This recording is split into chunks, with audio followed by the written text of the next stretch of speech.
Hey guys. So I hope you're good.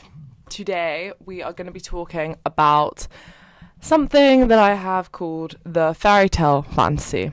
And it's something which I experienced firsthand last night. So I just want to talk about it while it's relevant and it's on my mind. So I'm just going to dive straight into it. As kids, we read these books and we watched these films. And for girls in particular, the happy ending is always their prince. But in other movies, in boys' films, there's always a superhero. There's always someone who comes out on top. There's always a success story, and the point is, there is always some form or another of a happy ending. And I think it's quite easy, without much thought, to just assume that you can see my tripod stand. Let me just do this. I think it's quite easy without much thought to just assume that this concept is maybe something that we just grow out of, or it's just unexamined as we grow up, because it would sound ridiculous to say, oh, I still want my life to be a fairy tale. However, I am starting to believe more and more that somewhere within most of our subconsciouses, that story still lives on, and a part of us, in one way or another, can even spend our whole lives trying to attain this dream of a fairy tale.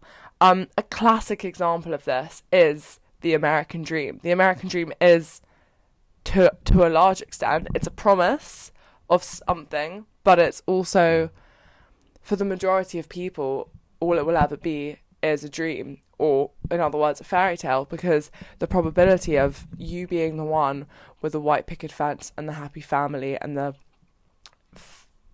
endless flow of cash is very, very, very small.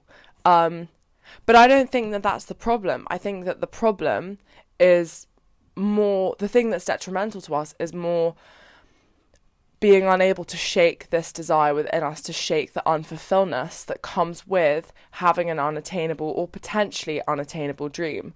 Or, in other words, having a dream and putting your happiness on something external that ultimately you only will ever have so much control over whether or not it comes true. So it's not necessarily saying don't have ambitions, but it's saying don't allow your happiness as a person to boil down to something which may never happen. You may live your whole life and that never happen. And I'm not saying that in a way to be unmotivating, to put you in despair. It's quite the opposite. I'm saying let's be empowered in what we can control, putting our energy, our attitudes, our focal point onto something attainable. And really what that comes down to is, for me at least, it's being in the moment. It's being grateful for what you already have and aspiring, like using inspiration to make more for yourself, as opposed to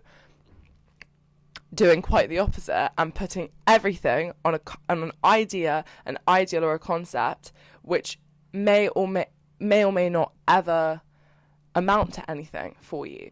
So, as a case study, as using myself as an example once again, I experienced this on a very subtle level last night, because since I was young, I think I have always had a concept of this fairy tale, and my happy ending has always been having a deep connection, a deep romantic connection with someone who truly understands me, because I think something in my subconscious says, once you're truly understood and truly loved unconditionally, then you'll be happy.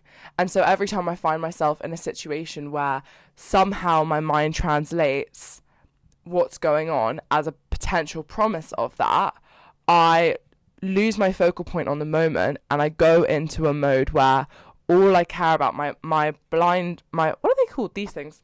They go up and all I can see is that ideal. I lose sight of anything else. And so last night I noticed that happening. I was having a really nice night out. I was having a lot of fun with my friends. And the next thing I know, there's a promise of, not a promise, a potential promise of something more. and it was also like backed with history. It was just like, it was something which was already in there. Like I think that's important to say too, is that you know, the stuff in our subconscious can be from a long time ago. So this wasn't anyone new. You know, this was something which has been in me for a long time, coming back up. And yeah, and that promise sort of allowed my night to become about one goal, as opposed to just enjoying everything around me, like the thousands of people, the music, the energy, you know, all of that like was diminished slightly but significantly by this idea. And yeah, I think it's just worth shining a light on, raising a bit of awareness to, because I think that if it's not examined, it can feel so real that it just doesn't feel like a choice. It's just like, this is my situation. I just need this thing. Like, I will be happy when I get rich. I will be happy when I find the love of my life. I will be happy when I get the job I want. And we get stuck in these in this first person way of thinking. And so essentially what I'm encouraging is just, first of all, the awareness, which then in turn allows a bit of perspective. So we come out of first person and we go into a more third person stance on the issue. And then actually doing a bit of work on your subconscious to figure out why it's there in the first place, when the first time was that you felt like this.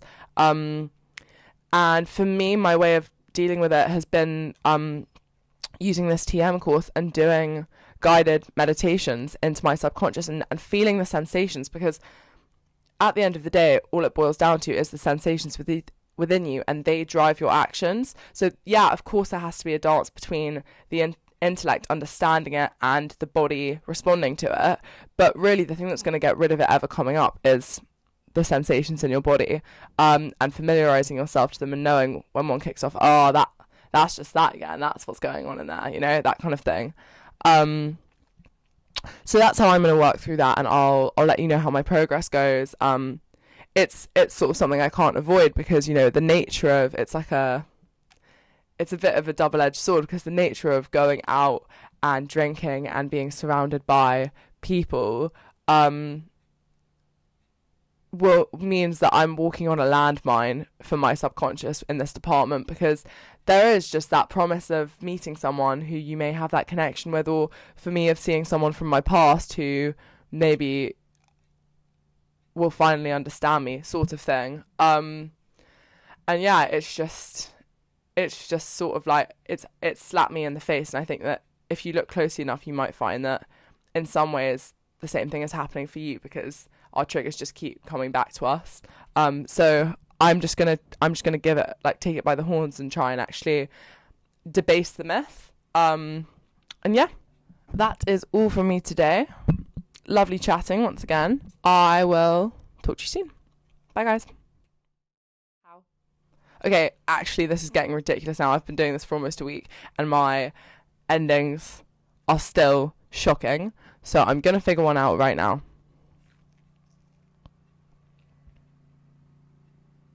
Okay, here we go. Bye, guys. Oh, God. Okay, here we go. Alright, okay, here we go. That's all for today. Thanks for watching. Please send me questions. Let me know how this has affected you. Let me know if you do relate to this. If you don't, if you think that I'm chatting absolute breeze, I can hear that too. That's fine. Just itchy arm. Yeah, just let me know. I want your input. That is what I'm hoping for here. And thank you for watching. Bye.